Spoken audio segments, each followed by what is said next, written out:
Hello, everyone, and welcome to the Winging It F1 podcast. It's slightly different this week, Freddie.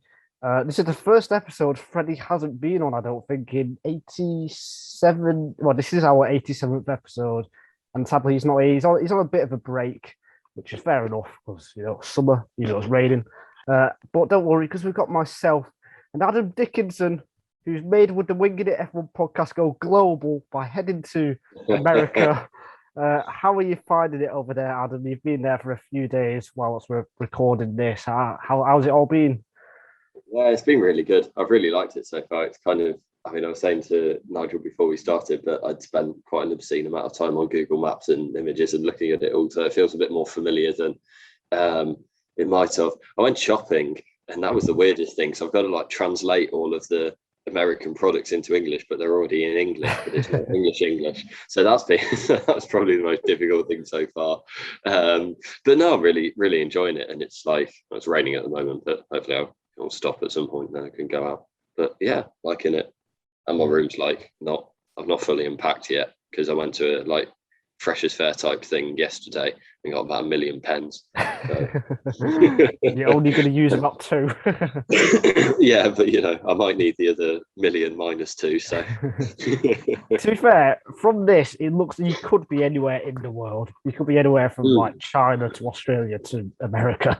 So I can be in North Korea because I wouldn't have the Wi-Fi access. But yeah, apart from that, yeah, I don't know. I kind of thought that as I was doing. I put an American footballer there, but I didn't. But I didn't realise that my body would be blocking it. So there we go. I kind of realised that as I was coming on here. But hey ho, there's a fan in the background or up there, so I guess that shows that I'm somewhere with a fan. Yeah. So if there's a place that fans haven't been invented yet, then that puts that off the list. That fan is a fan of our podcast, just like our listeners right now. We are going to talk about F1, obviously, because we are an F1 podcast. I guess the first big news, that was a great segue. The first big news is that Suzuka has been cancelled, just like Canada's second year in a row, where F1's not going to go to Japan. I guess it means if you are in the UK or Europe, you don't have to get up at 5 a.m. That's the 1+1. Or America at midnight or whatever. Yeah. But it is a great track. And it's, Honda's last year as well. It probably would have been nice if they had a home event with Red Bull and AlphaTauri. Disappointed to see it go, Adam? Yeah, definitely. Apart from the time zone thing. But other than that, yeah, I think, like you say, it's a fantastic track. And a lot like Canada, it's a real shame for it to miss 2 years as well.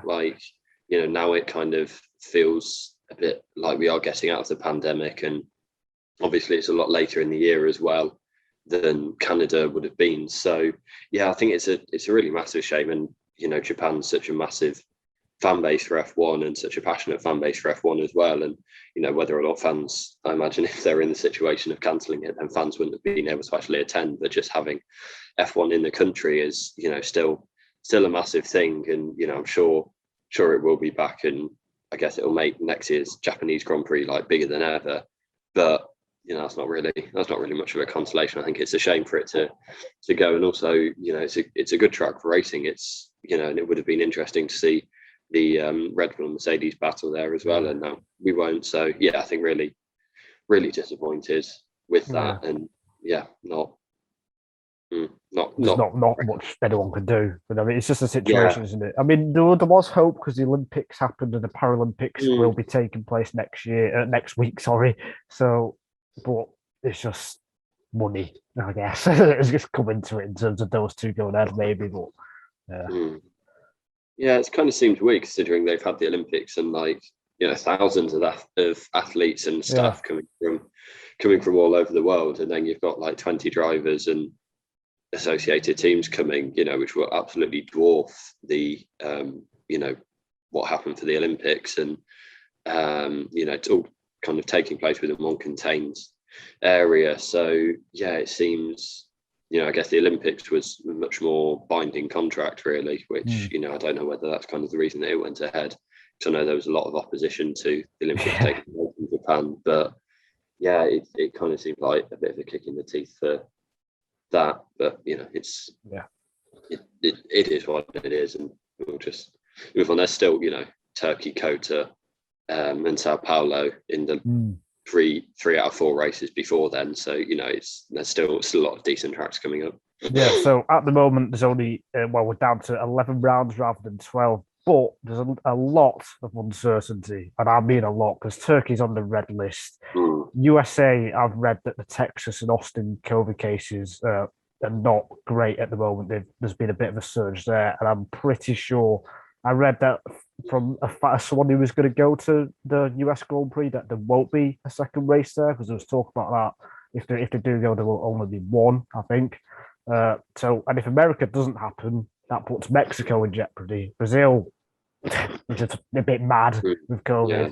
So then we could potentially have a season a bit like last year where we have, I don't know, Qatar could come into it, Bahrain out. 5 rounds in Bahrain. Yeah, 5 rounds in Bahrain.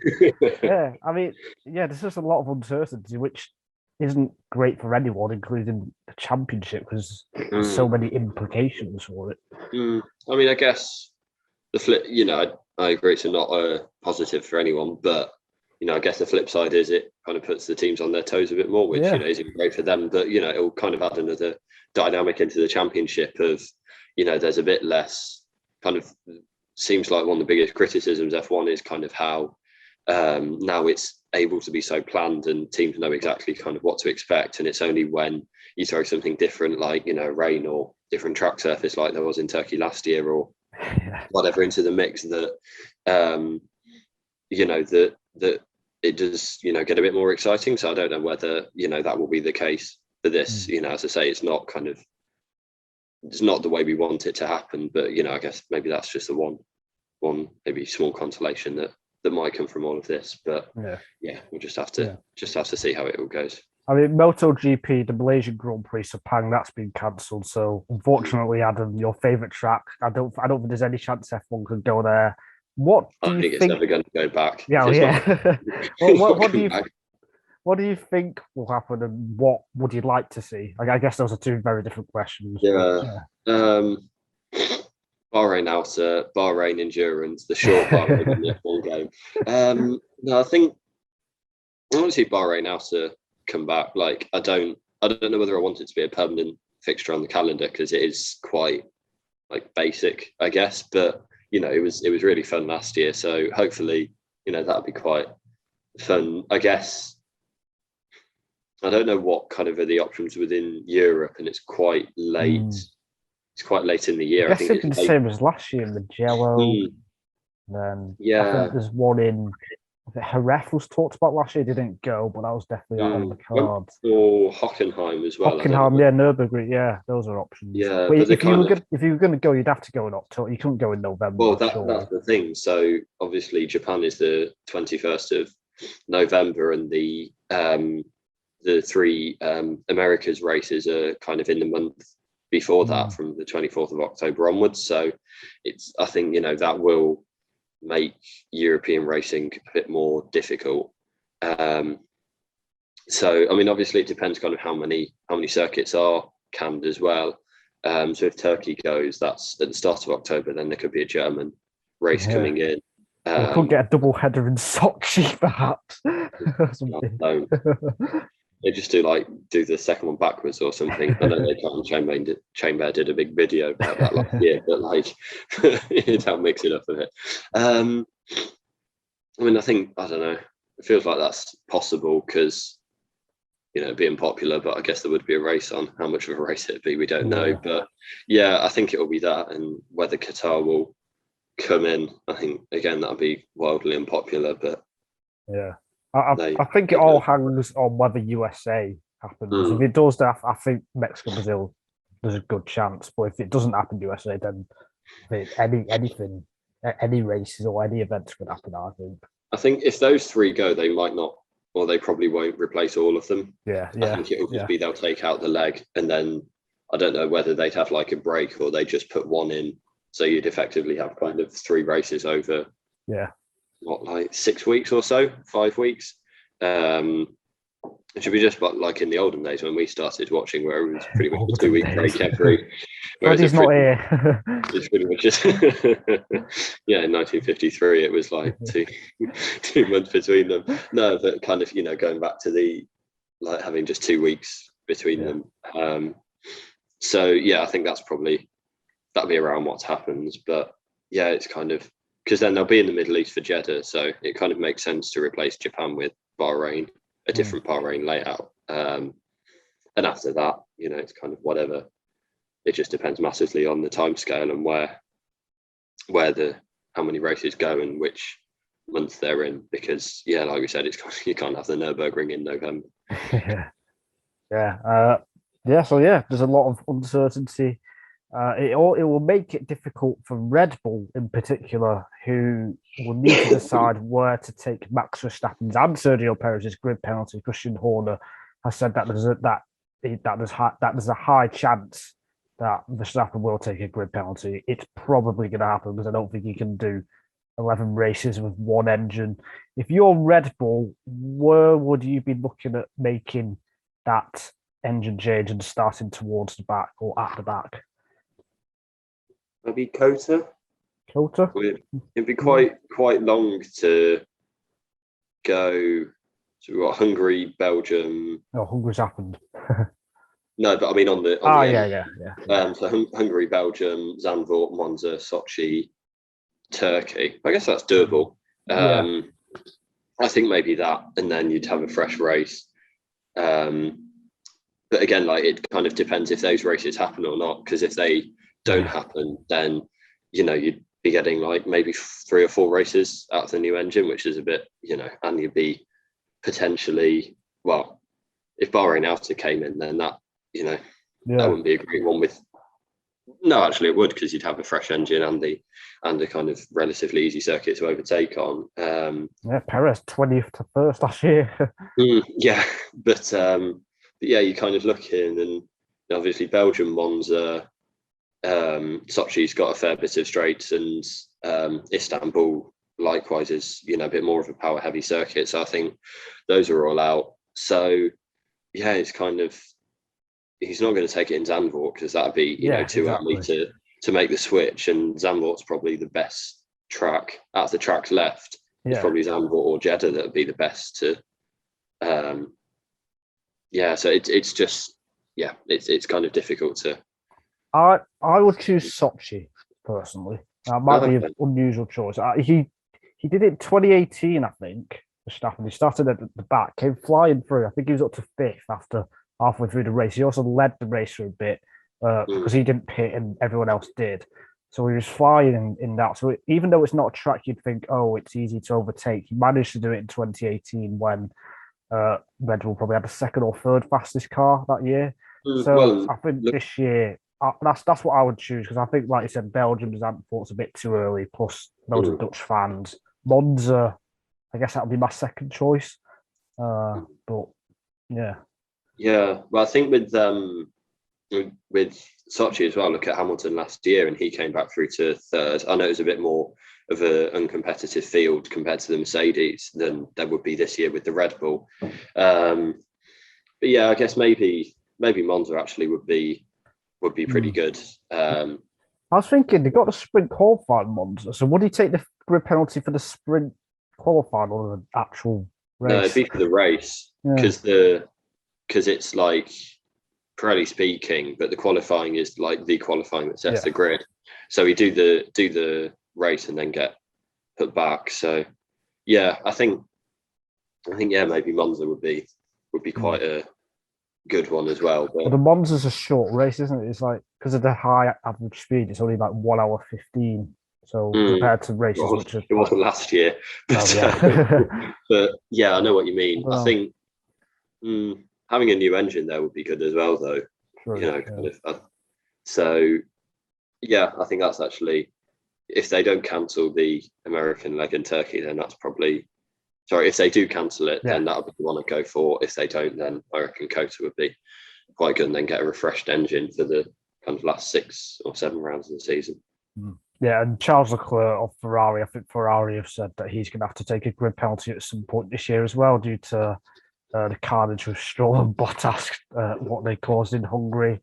So yeah, we'll have to see. We could have some mixed up grids in the coming weeks and in the coming races. In terms of the championship, then there's only 8 points separating Lewis Hamilton and Max Verstappen in Hamilton's favour. Is there a favourite, or is it just too close to call with half of the season to go? You put me on the spot there. I genuinely don't know. I don't think there is. I think Hamilton's definitely not the favourite. I think you could probably make an argument that Verstappen is, but I just think they're so closely matched and kind of, was it 2017 or 18 or both, where kind of just Hamilton was under pressure from Vettel and then just came on really strongly in the second half of the season. So there's kind of that in the past in history as well that he's got, and the development, Mercedes kind of seems to have taken a bit of a step forward, and we don't know how much the teams will carry on developing the cars, because obviously there's a big regulation change next year coming in, and you know, how much are they going to kind of compromise their chances of that for this year. I think there's just so many variables, and it's just too close to call for me. But yeah, what do you think different or? Oof. I think you're right. I mean, well, we're going to talk about the tracks in a minute where Red Bull Mercedes will be strong, but I think it is too close to call. It's going to come down to an incident, some bad luck or good luck.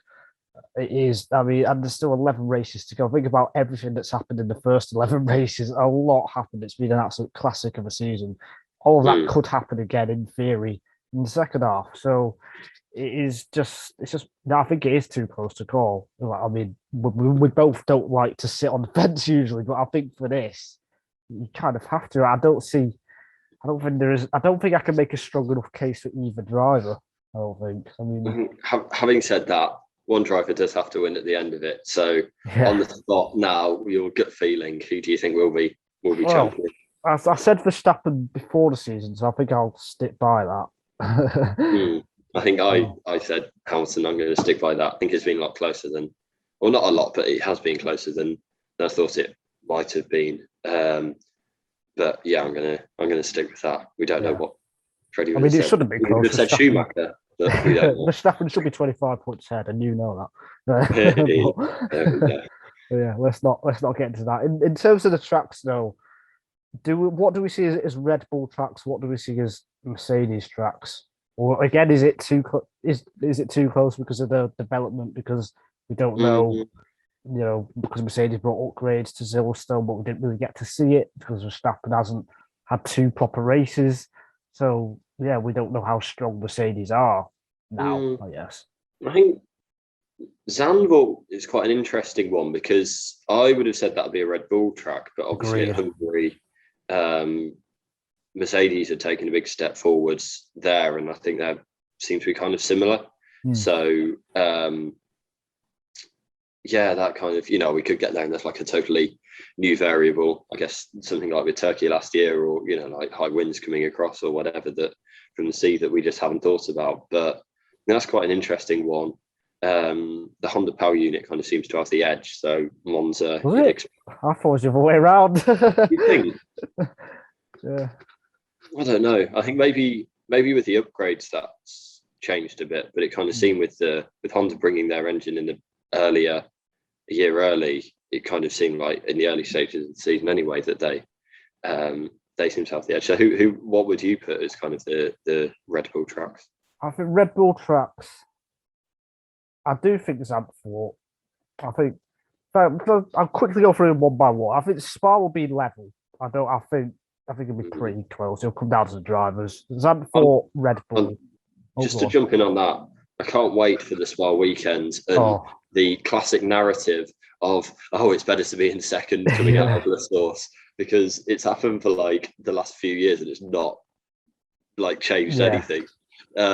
So yeah, I think that's just when you're hearing all of that, like, whoever qualifies on pole is actually in the worst position, just take it with a pinch of salt, because I think especially the way we see that these two drivers are going to be racing for the second half of the year, I think that's not going to be.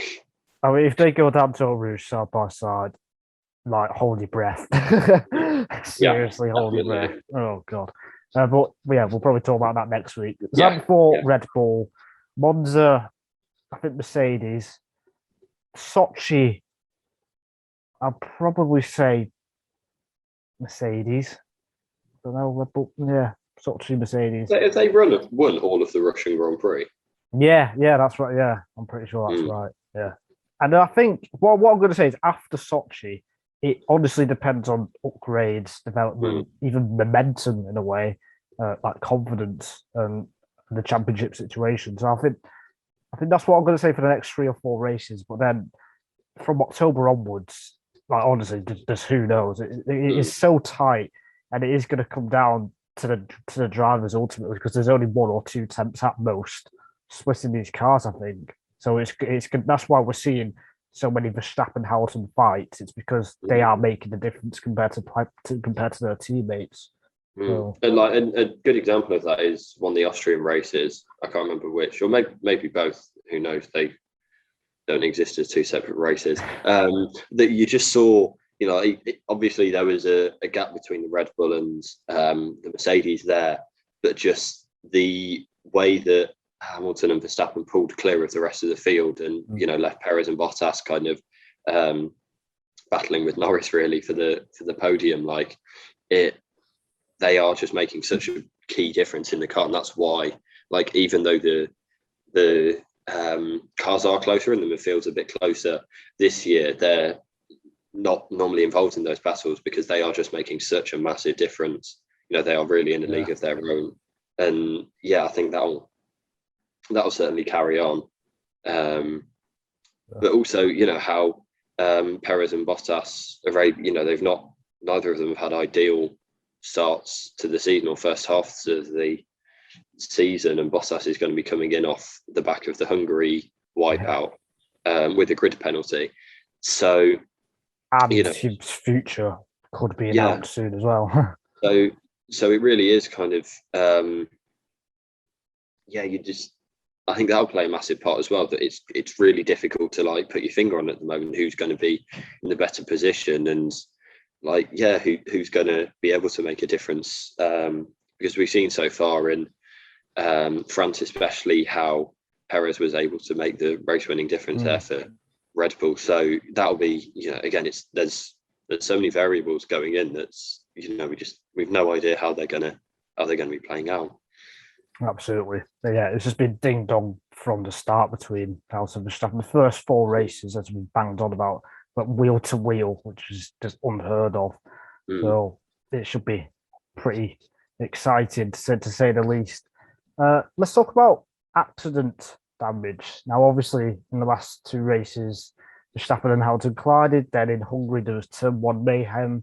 I think Ferrari and Red Bull have talked about whether there should be some kind of compensation system or something where if someone's deemed at fault for an accident, they should pay X amount of money to the rival or the person they've caused the crash to. I'm not a fan of it. I don't think it works because I mean the reason this is happening is because of the budget cap, I should say. I think the smaller teams have had to deal with it forever. So and now the big teams are in their position. So I'm not for it at all. Is that what you think? Yeah, it might be quite a short discussion then because I completely agree. I think it puts a lot more pressure on the stewards' decision, and they're kind of deciding marginal cases, and that's kind of one thing within the race where there's, well, maybe not for most fans, but there should be an acceptance that they can get things wrong, but within the race, if you get, like we saw at Silverstone, if they give, there's different views as to whether they gave the right decision initially and then whether they gave the right penalty. But, it didn't completely sing Hamilton because he had the chance to come through again and fight for the win. And, then kind of adding in the fact that a team might have to pay £1 million, that's just kind of a totally different aspect to add on to the decision for them. And like you say, it's something, this is designed to equalize the gap between the big teams and the smaller teams. And like yeah, it's something that the smaller teams have had to deal with forever, and it's something that they will continue to have to deal with within their own budgets. And that's just F1 is it's not meant to be, but it is kind of fundamentally a contact sport in that accidents do happen. So I think there's maybe got to be a bit more acceptance of that, and I understand why the teams are saying it. But I mean, I do, but then I just think if George Russell in the Williams causes a crash to Leclerc in the Ferrari, with Bottas Ferrari really, yeah, or like that, yeah, a Williams really gonna have to pay £1 million, £2 million to Ferrari or Mercedes? He isn't right at all. So and the smaller teams, I mean, the budget cap is $145 million, I think. Some of those teams at the back, Haas, they'll be on what 100 million maybe. So they're on even less anyway. So I just don't see it. Do you think? Because I think this is what Red Bull have argued, or Horner's said, is that if the crash is deemed to be someone else's fault, then a team should be able to make repairs outside or replacement parts outside of the budget cap. So what do you think on that? That I think is a good point. I think that's a good point. I think I would be okay with that if they did it. I would be fine if they didn't do it, but equally if they did, I think that's a pretty fair rule. I think. I'm not so sure, to be honest. I kind of feel, I feel like it'll just be quite difficult to police. And in terms of, we know that teams push the boundaries on every single possible area, and I think it'll just be quite difficult to police that they're putting the exact same parts back on, and that there's they're reporting the right amount of damage to damage claim to the FIA or however they'd run it. So I think it's kind of a good idea in principle, but I just think in practice it'll be difficult to keep it running the way it's intended to. I mean, they do manage to do it for like after part Fermi, don't they? If you have to swap identical front wings, and they manage that. I think my problem with it is that it makes the steward's decision more important, and it's already quite important. But that's an extra thing to have, or an extra consequence. I think they've already got a lot.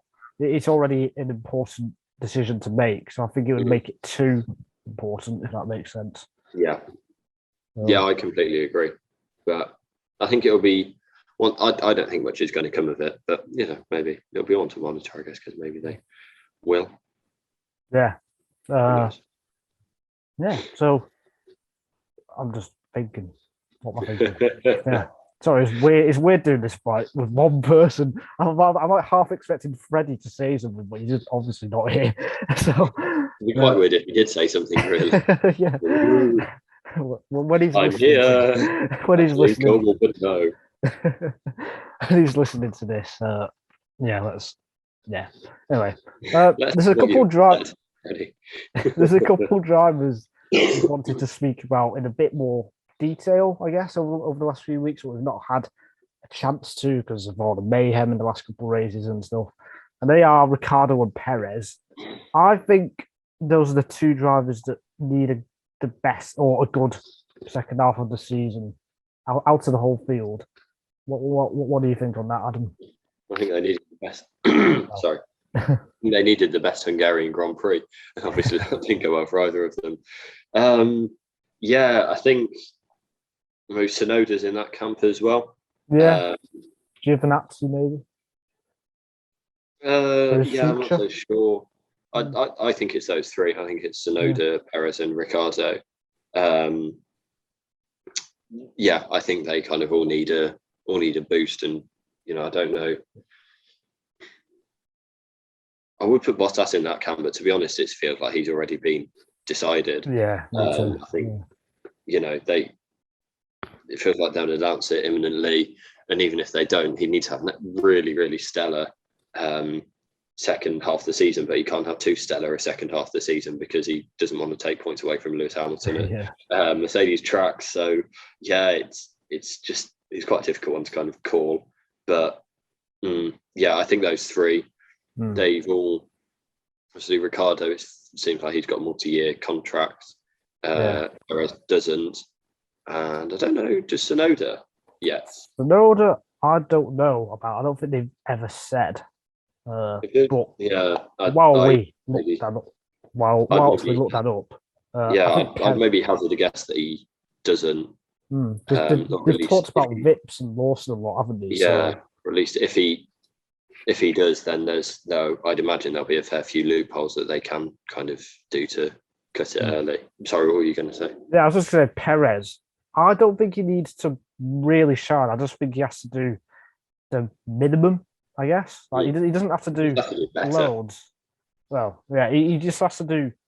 He has to do more races of what he did in France, what he did in Baku, like being within a pit stop of Verstappen, and I think if he can do that, that's fine. So if he's within 15, 20 seconds for most of the race, if he's on the second row of the grid or higher, I think that is more than good enough for Red Bull for next year and for the rest of the season.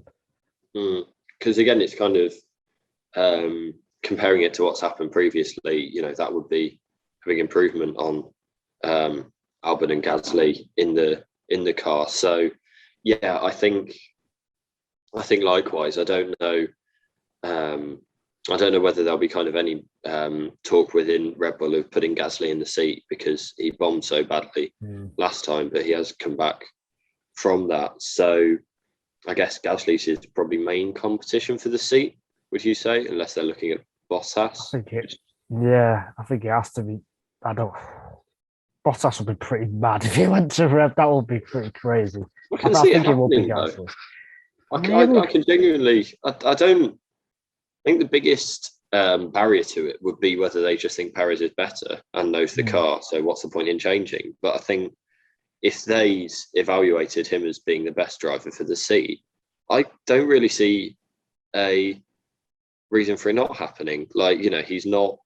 I don't think Mercedes will let him go to Red Bull though. They can't stop him, can they? They're cutting his they're not cutting his contract, but they're not renewing his contract, so he goes on the market as a free agent. So I don't kind of see. Obviously they wouldn't like it, but I don't think there's any way. I don't think there's anything they can do about it. And he's kind of not. It doesn't feel like this.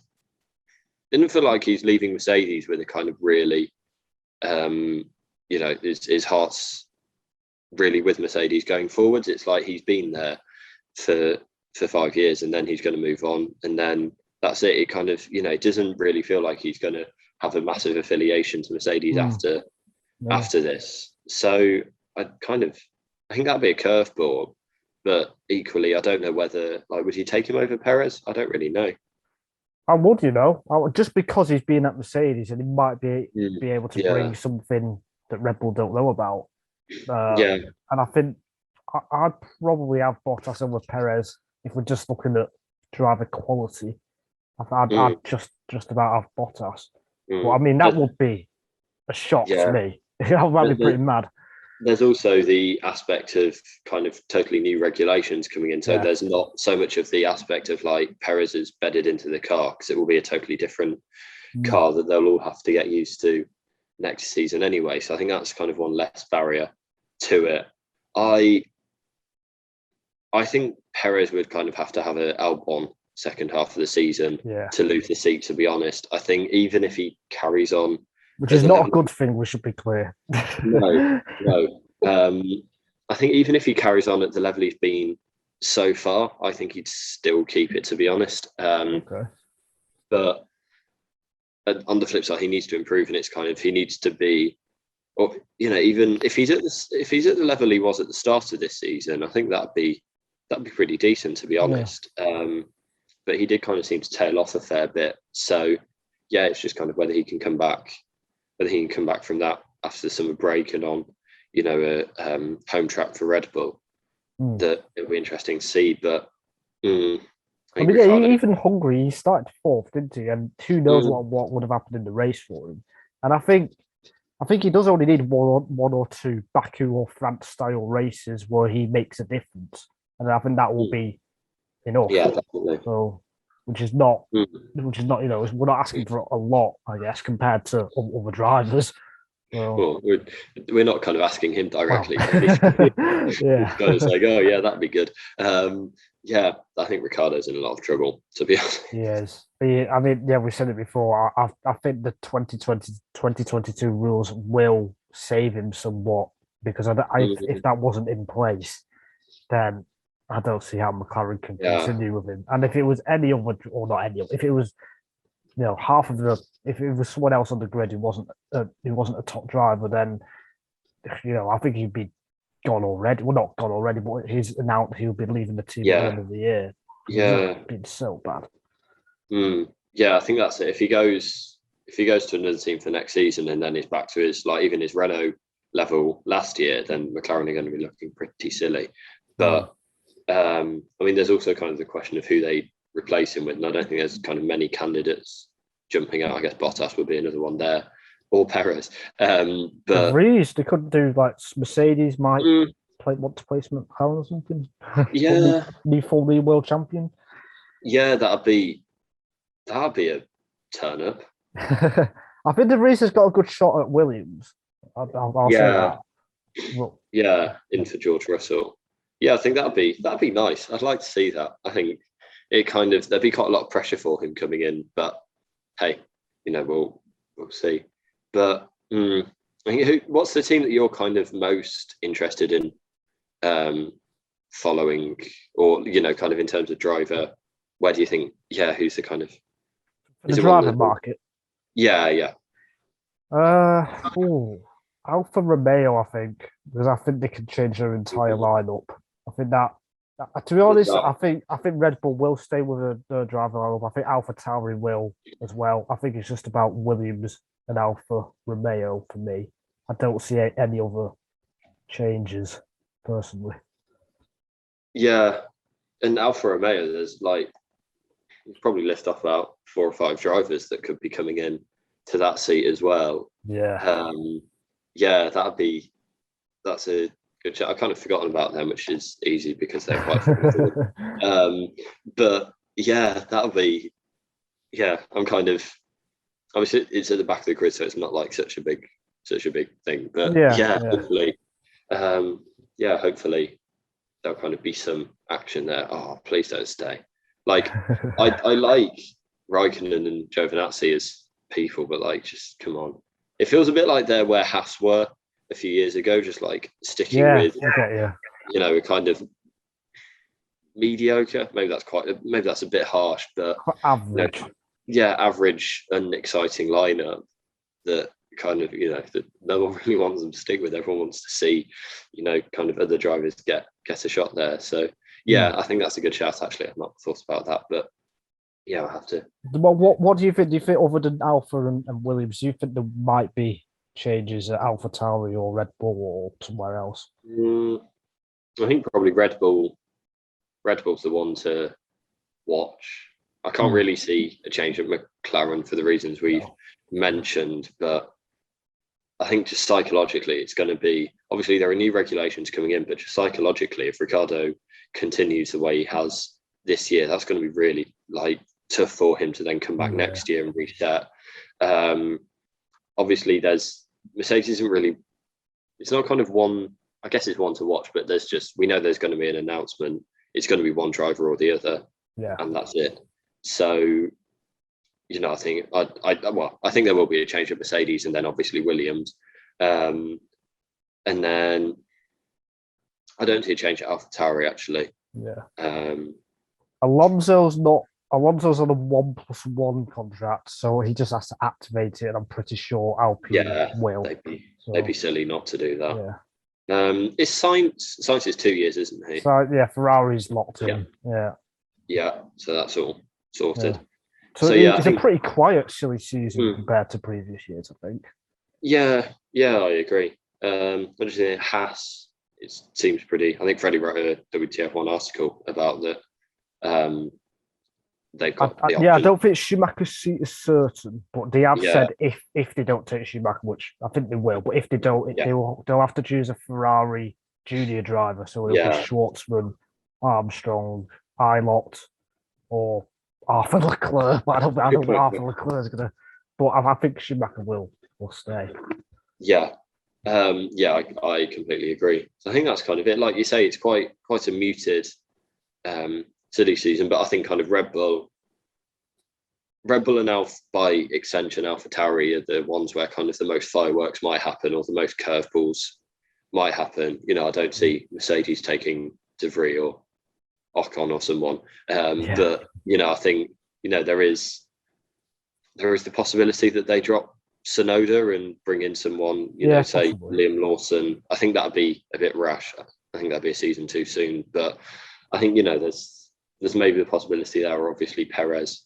It's really all about Perez's performances. Like we can't really say now, but it's fun to think about it. So that's why we are saying. Yeah, absolutely. I mean, Perez. Do you expect him to perform, or do you think he will go? He will lose his confidence, or is he too experienced? Or does experience not matter in this case, as we see with Ricardo? I think it's a different experience because he's not got experience of this situation bar 10 years ago at McLaren. So it's quite. I think there's that kind of mental toughness that he's built up over. His team folding and then being reborn and then losing his seat at Racing Point last year. So I think there is kind of, he's got it within him definitely. It's just kind of how that comes off. I think he will. I can't see him kind of the wheels coming off in the same way it did it with Albon, or quite literally at Hungary. So we'll just. If you're putting him on the spot, I think he will be there next year. Do you? Yeah, I think he will. I think he's the right type of driver for Red Bull, and I mean, I still think he's performing better than Gasly and Albon did as well. And I think he would have to have a disastrous second half. Yeah, but I don't think it will happen. I think he'll be just about all right.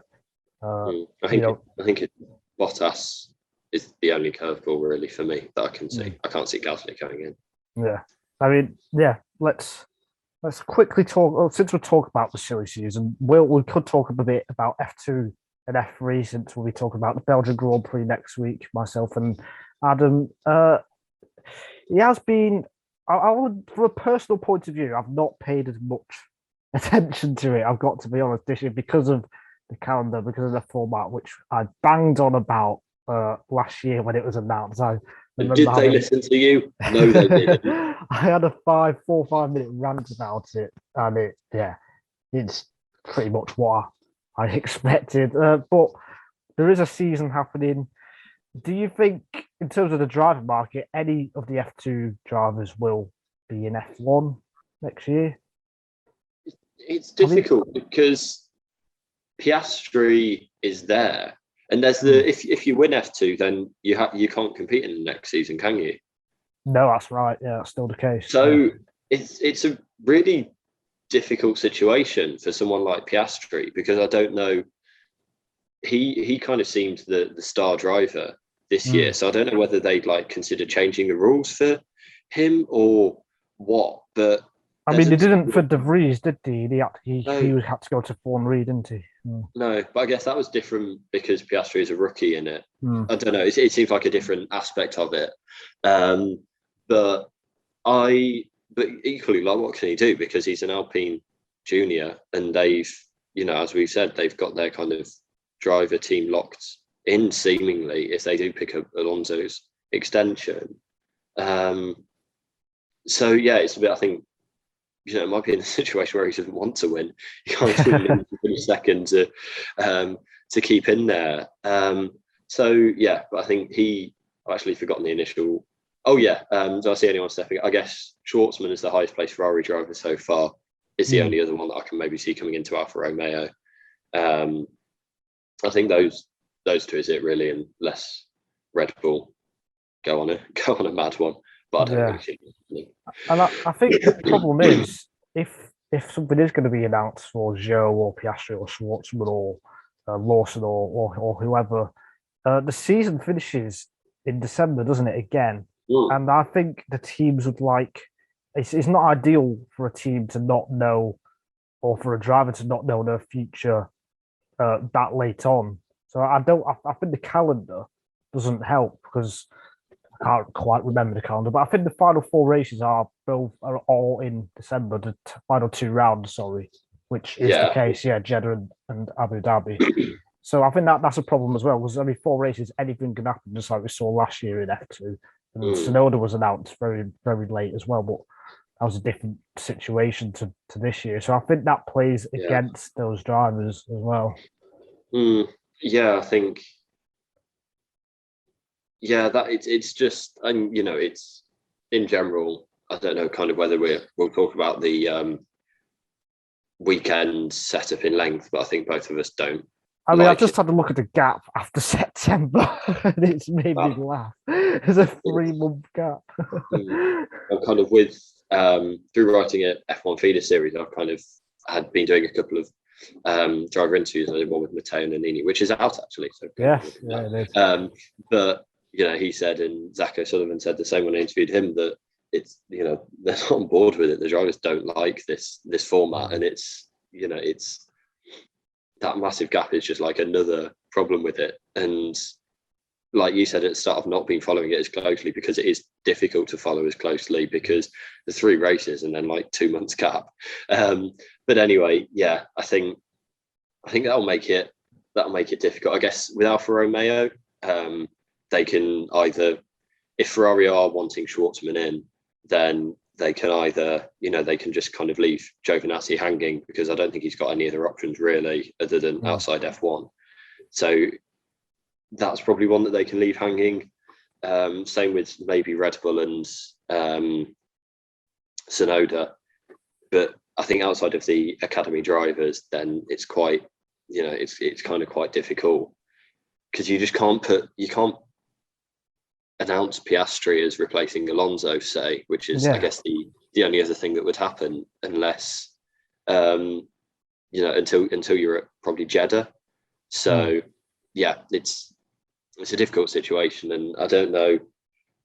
I guess that was kind of lost a bit in the general talk about how bad the regs, not the regs, the calendar was. But yeah, I think it's not helping anyone. And yeah, I'd say Schwartzman, a insert Red Bull junior driver here, are the only two that I can kind of see happening really. Yeah, and I think Schwartzman, he's the driver, and Joe actually. They've been in F2 for Schwartzman's 2 years. Joe is 3 or 4 years now, isn't it? So they are the ones who need to win the championship and probably not dominate, but they need to have quite a few wins to really showcase their talent, which they do have. But I don't think they've quite shown it enough. Personally, I mean, I don't think I would choose them for an F1 seat, but that's just me being harsh to junior drivers. No, I agree. I don't think they've shown enough. I mean, yeah, go on. Oh no, I was going to go off on a tangent, so you can. Yeah, I was as well. I was going to say a driver who has performed is in F3 is Dennis Halger, another Red Bull junior driver, been outstanding this year. So Red Bull churning out another great young driver. They managed to do it every year somehow. He's leading the championship by, I think it's like 63 points or something like that. So he's absolutely smashing it. Is Halger. So I'd fully expect him to step into F2 next year. Yeah, and he was one. It's a bit of a story for him because he really lit it up in Formula 4 in ADAC and Italian. He finished second and first in those in 2019. Then he came into F3 last year with High Tech and was a real disappointment. Like I thought he'd have been so much better than that, and he wasn't. So yeah, he's kind of switched to Premier this year and he's killing it. So yeah, I agree. I think he's one that has really performed, and you'd expect to see in F2 next year. Just on F2 quickly, Teo Pourchaire as well as fulfilled all of his prophecies, and he's looking very good and can't wait to kind of see what more he can do, although he's in the Sauber Academy, which is a bit of a strange one. So I don't know kind of where how they'll be managing that. But he's not in the position where he's in danger of winning and being barred from the championship next year. So he's in quite a nice position, I think. Yeah, it could be. I mean, I think I predicted him and Bottas, if I remember, when we were talking about Alpha last month or something like that. Yeah, but that'd be exciting. I think. Yeah, like we said at the time, that'd be exciting. But yeah, I think other than that, there's not been kind of too many standouts from F3. Agreed. Yeah, I mean, I don't think the rest of the grid will make it to F1. I'm pretty confident of that. I think I'd say unless they do what Halger's doing next year in F3, or if any of them step up to F2. But even then, you have to do it. If not your first year, then you do have to do it performing your second year in the championship to get to F1 really these days. I think Vesti could be one. I know he's kind of not performed. I thought he'd did he win Formula Renault Euro Cup? He won one of the kind of European regional championships before coming into F3 last year, and hasn't kind of really hit the heights that I'd expected of him. But he is a Mercedes junior, so if they're bringing up Russell to the main seat, I don't know whether they'll look at bringing Vesti up to F2 to kind of, look at that and kind of evaluate him there. And, there is a lot of mediocre talent on the F2 grid as well. Like, we're talking about the drivers leading the championship, but there's also at the bottom end, there are kind of a lot of money drives that, can be turned around. So I think, I think there'll be multiple drivers that go up to F2 next year, but it's kind of, if you're not performing, if you're not winning in F3, it's kind of, or challenging for wins in F3, then where are you going to be when you get to F2? Because it just gets more competitive. So, that's just kind of fundamentally how racing, junior racing is, that you step up and you've really got to be the best of the best to kind of make it to be the best of the best in F1. So it's just like football with League One, Championship, and the Premier League. If that's why obviously there's the promotion system, but then you see when they do get to the Premier League, they're often battling to stay up the next year. It's a similar thing, I think. Yeah, I think I completely agree with that. So, but it's definitely one to watch, and we'll see how it all goes. But as the wider point, it's the same with the F3. It's just difficult to follow. And what Nani said in his interview is like, it's like there's different driver on pole every race. There's different driver leading every race. Like, it's just it's just like made it a lot more difficult to follow. But on the flip side, I guess it shows how good Halger is that he's managed to rise above that and dominate, because he's got about a 60-point lead, which is not bad. So yeah, definitely. We've talked about loads of topics today, me and Adam. Been brilliant. Is there anything else we want to talk about, or shall we leave it till next week? No, I think I've exhausted all of my F1 and F2 and F3 chat for this week. But yeah, we'll be back next week with a Spa preview. And looking forward to the second half of the season getting underway. Absolutely. So my thanks to Adam. We'll